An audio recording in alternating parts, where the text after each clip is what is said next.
Salut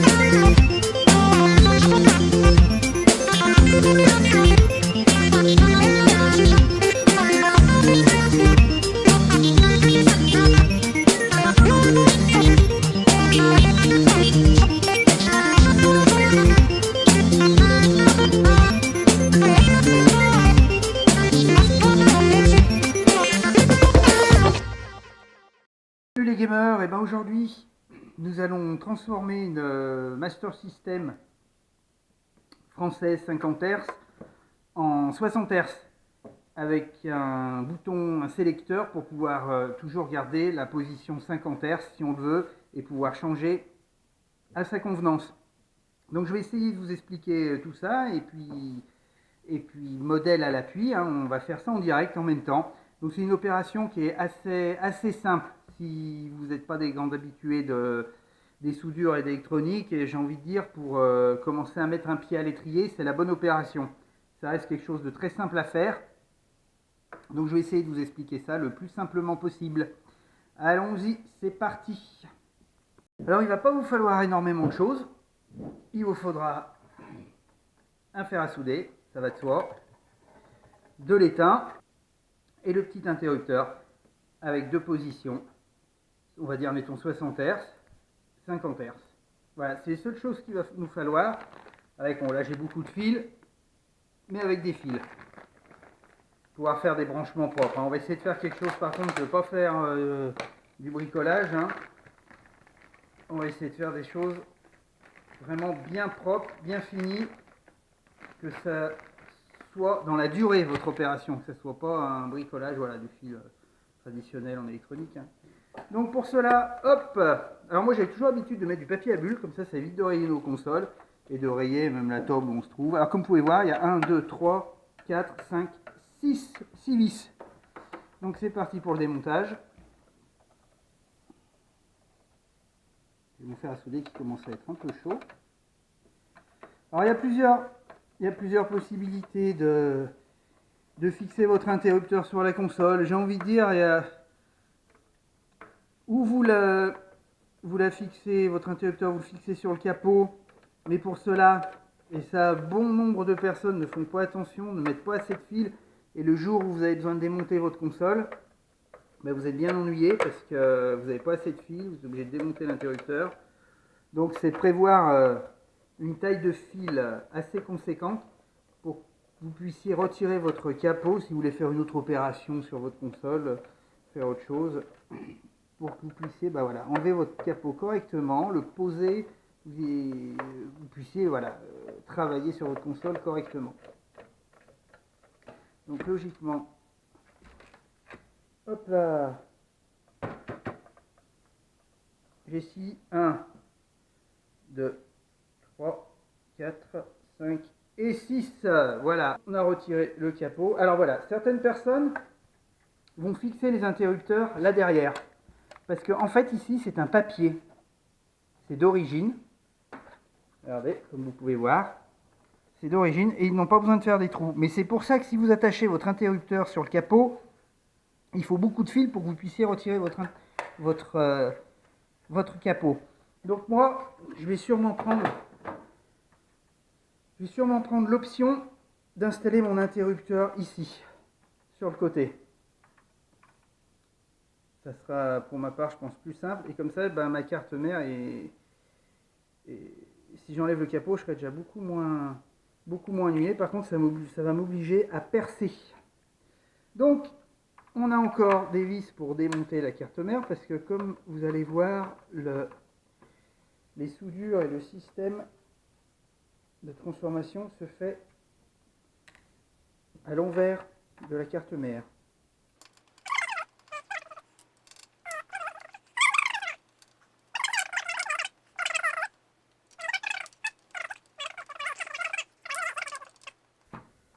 Voilà.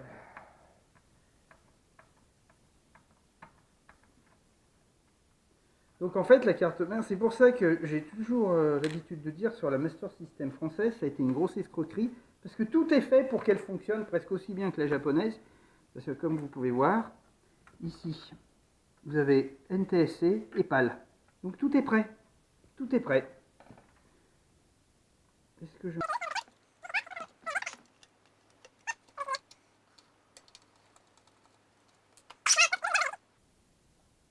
J'ai l'habitude d'enlever mes bagues, hein, l'Alliance, parce qu'on ne sait jamais, on touche un contacteur. Pareil comme des modules console, j'aurais dû vous le dire avant, mais toujours un peu appuyé sur allumer et éteindre pour vraiment vider les condensateurs.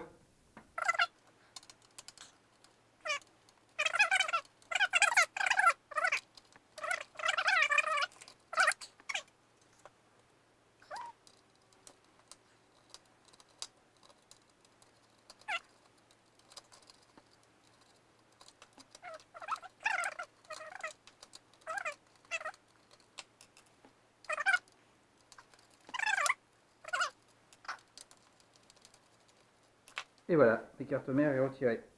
Bon, je vais en profiter pour nettoyer la coque. Ça, on va pas le filmer, parce que j'ai envie de vous dire, il n'y a aucune importance de filmer. Et monter se présente comme ça. Ce qui nous intéresse, c'est plutôt l'arrière de la machine. Voilà. C'est ici le sélecteur. Alors j'ai envie de vous dire, pour que vous puissiez voir,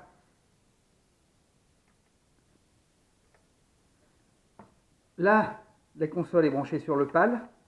Et si vous la soudez directement, vous prenez ce fil et vous le soudez ici, vous êtes en NTSC. Donc si vous ne voulez pas vous embêter, mettre aucun sélecteur, vous n'avez qu'à faire ça et votre console est directement en NTSC. Mais vous ne pouvez plus la passer en 50 Hz. Elle est automatiquement en 60 Hz. Donc nous, le but de cette opération, c'est de pouvoir toujours moduler entre les 50 et 60 Hz. Donc c'est un peu plus long, mais rien d'exceptionnel. Donc là, vous pouvez compter 1, 2, 3, 4, 5, 6, 7 et 8. C'est le 8e. Donc on va garder le fil jaune, hein, pour cette opération. On va garder un code couleur. C'est important de garder un code couleur. Alors il y en a qui vont peut-être me dire que oui, je mets beaucoup de fils, mais je préfère avoir beaucoup de fils. Comme ça, on est tranquille, parce qu'il faut voir que j'ai mon interrupteur qui va être là.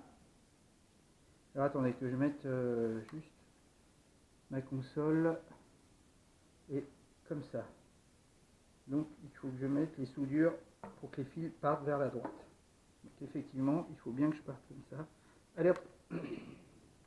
Donc la petite boîte à outils. Après il faut rien de compliqué. Hein.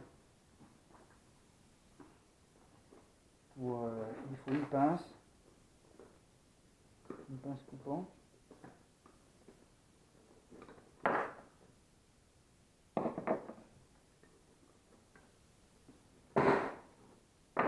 Un peu. Voilà. Ça c'est mon petit opinel qui va bien pour couper et dénuder les fils. Donc moi voilà, moi je préfère avoir du rab en fil. Et puis j'ai envie de vous dire, c'est pas pour le prix que coûtent ces fils. Voilà. Donc le jaune restera toujours jaune. On va faire un fil bleu qui sera, ben, on va voir si ça sera le mode 50 Hz ou 60 Hz.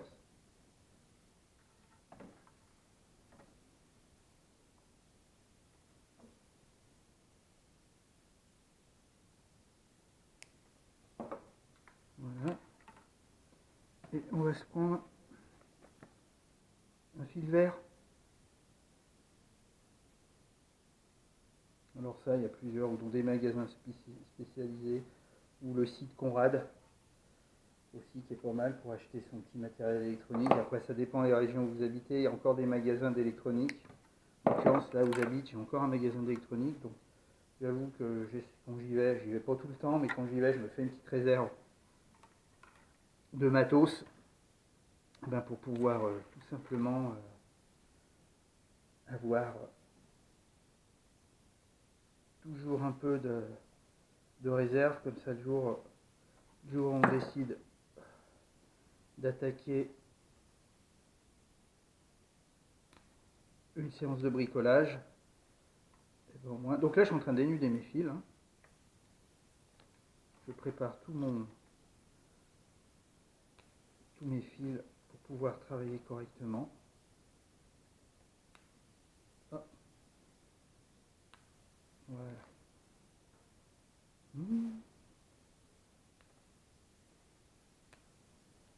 Alors comme je répète, sincèrement, si vous voulez commencer à faire un peu de bricolage de jeux vidéo, de consoles, de trucs comme ça, c'est la bonne machine.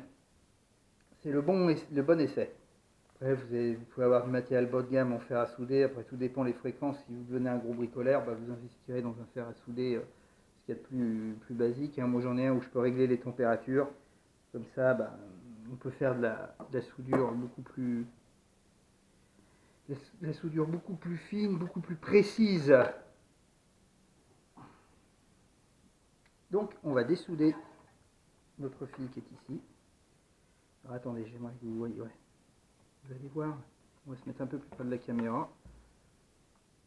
Hop là, ça y est, il est dessoudé. Donc c'est bien le 8e, c'est celui-là.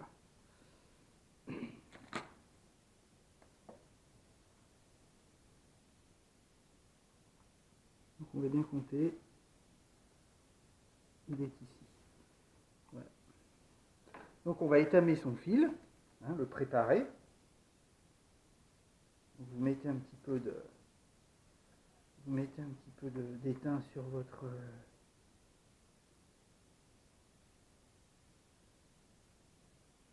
voilà. Comme ça votre fil est prêt. Voilà. Alors si vous n'avez pas de fer à souder avec le petit socle pour le porter, préparez toujours une éponge à côté pour nettoyer votre fer à souder. Le but c'est de faire une soudure propre. Donc là vous voyez j'ai un peu trop de fil, ça sert à rien parce que s'il se couche sur une autre patte, hop là, s'il se met sur une autre patte, donc je vais le rétamer comme il faut. Voilà. Encore un peu.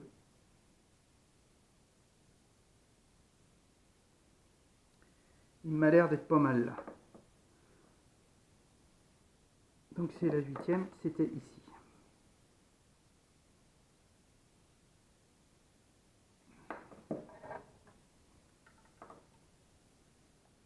Je veux dire, je change. Hop. J'aime bien quand c'est propre. Moi. Alors, je me permets de. Donc on était le 8e. 1, 2, 3, 4, 5, 6, 7, 8. C'est bien celui-là.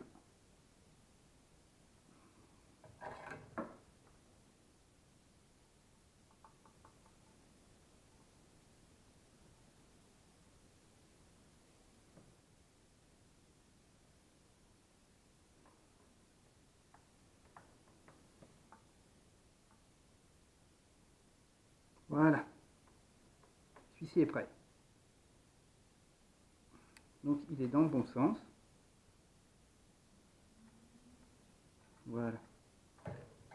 Alors ce que je vais faire là, pour éviter d'accrocher et de faire des bêtises, j'ai un genre de sparadrap. C'est surtout des sparadraps que vous utilisez pour les personnes qui font de la peinture.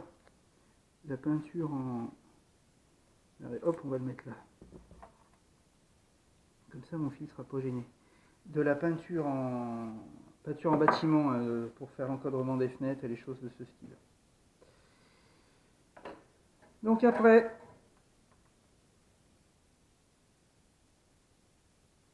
on dessoude celui-ci.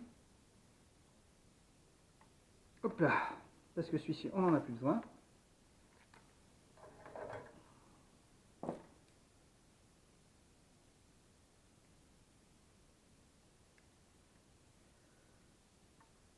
On prépare notre fil, voilà. Donc là, on va mettre les deux positions, 50 Hz et 60 Hz.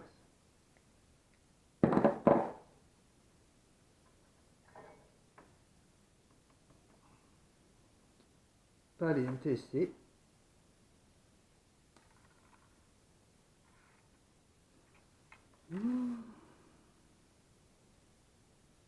Donc toujours quand même bien étamé.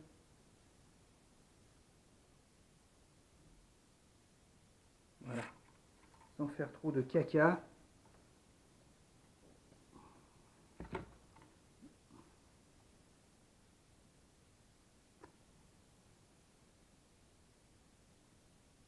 Voilà.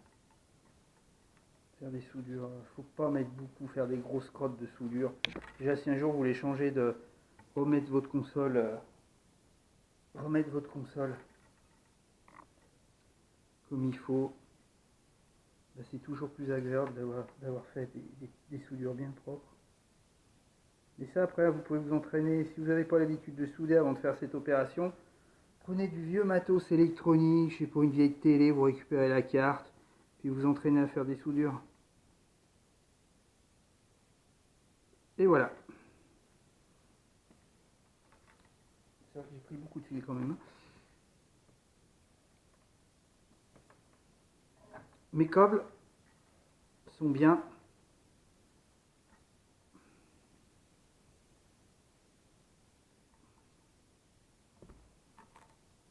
Sont bien soudés. Alors je vous montrerai, mais là je ne vais pas le faire parce que j'ai toujours l'habitude de faire en 2 étapes.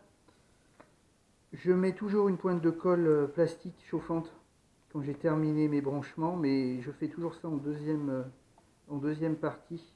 Je teste si mon produit fonctionne correctement. Une fois que c'est testé et approuvé, je mets une pointe de colle, ça solidifie, c'est toujours plus propre.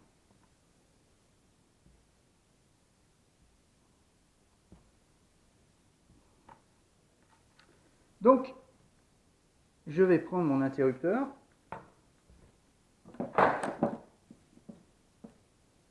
Qui est ici. Et je vais souder. Donc le fil jaune sera au milieu, ici, et le fil bleu et le fil vert aux 2 extrémités pour pouvoir sélectionner. Par contre, au préalable, je vais percer et préparer ma coque pour installer l'interrupteur.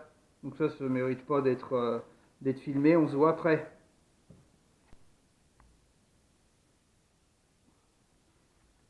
Donc voilà, mon interrupteur a été installé, comme vous pouvez voir.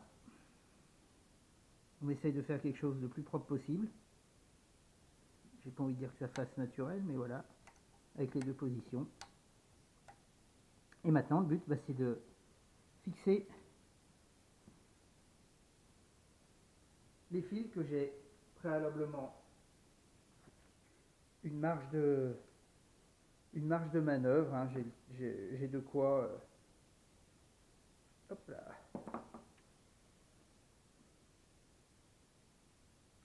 J'ai de quoi pouvoir travailler correctement parce que j'ai mis beaucoup de fils. Voilà. Alors moi, j'aime bien faire des petits crochets parce que comme ça, je vais souder quand même, hein, c'est pas le problème. Mais au moins, ça tiendra très très bien. Alors, le fil jaune, qui est le neutre, j'ai envie de dire, qui se trouve ici, sera au milieu. Et après, ça n'a aucune importance que vous mettiez le vert ou le bleu à gauche. Le but, c'est de savoir quand vous sélectionnerez où se trouve le 50 et le 60 Hz. C'est la seule, j'ai envie de dire, la seule contrainte, c'est le fil jaune.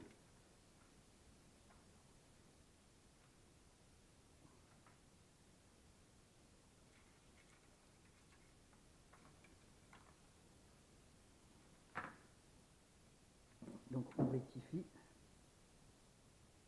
Là, j'ai pas étamé parce que comme voilà, je vous ai dit, je vais crocheter mon petit câble. Voilà, le but, c'est vraiment, je vous montre le plus simplement possible, hein, pour que vous compreniez. Un, que vous compreniez, et deux, vous puissiez le reproduire chez vous. Parce que c'est un peu le but des tutos, c'est de pouvoir faire chez soi. Hein, je ne vous cacherai pas que moi, il y a des fois sur certaines machines, j'ai un petit doute, je sais pas, j'essaie de trouver des vidéos, mais hélas, des vidéos en français, il y en a très peu. Et voilà,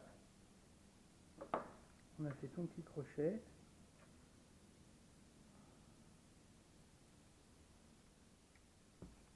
Voilà, c'est crocheté. Alors après, je n'insinue pas que ma méthode est la mieux, hein, pas du tout. Après, chacun sa méthode. L'important, c'est de comprendre le plus simplement possible. le fonctionnement. Donc voilà, le fil jaune au milieu, et après 50 Hz, 60 Hz, donc PAL, NTSC. Et donc maintenant nous allons souder tout ça. Donc on va étamer un petit peu en même temps. Hein.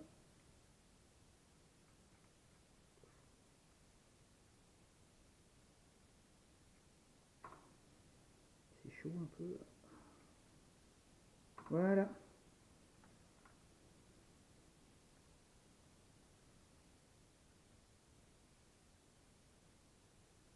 Voilà.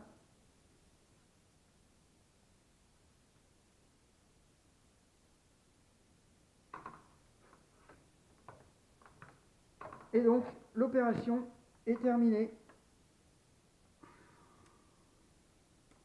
Tout est branché. Donc maintenant, nous allons remettre la carte mère. Donc après, je vais faire une jolie tresse. Là, je vais passer à la phase de test. Et on se rejoint pour la suite de la vidéo. Comme ça, bah, s'il y a un petit souci, je vous le dirai. Si ça a marché du premier coup, et ben comme ça, je remonte, je fixe, je colle. Et tout fonctionne correctement. Et ben l'opération est terminée. Tout fonctionne correctement. J'ai fait mes tests. J'ai pas filmé les tests. Parce que je vais refaire une deuxième vidéo sur la Master System. Où nous allons la modifier pour qu'elle ait le mode FM aussi. Donc elle pourrait être en 50-60 Hz et on aura un deuxième bouton que je vais sûrement placer à côté pour que l'on puisse la modifier, rajouter un module pour qu'elle soit, on va dire, transformée complètement en version japonaise. Que la console et les musiques différentes, hein, comme vous savez bien, ça change complètement les jeux, ça sera l'équivalent d'une Master System japonaise. Donc ça sera dans un deuxième temps cette modification. Voilà, j'espère que ce tuto vous a plu, que j'ai été assez clair et mes explications assez simples pour que vous puissiez reproduire chez vous. N'hésitez pas, si la vidéo vous a plu, à mettre le pouce qui va bien. Et puis je vous dis à une prochaine. Salut les gamers!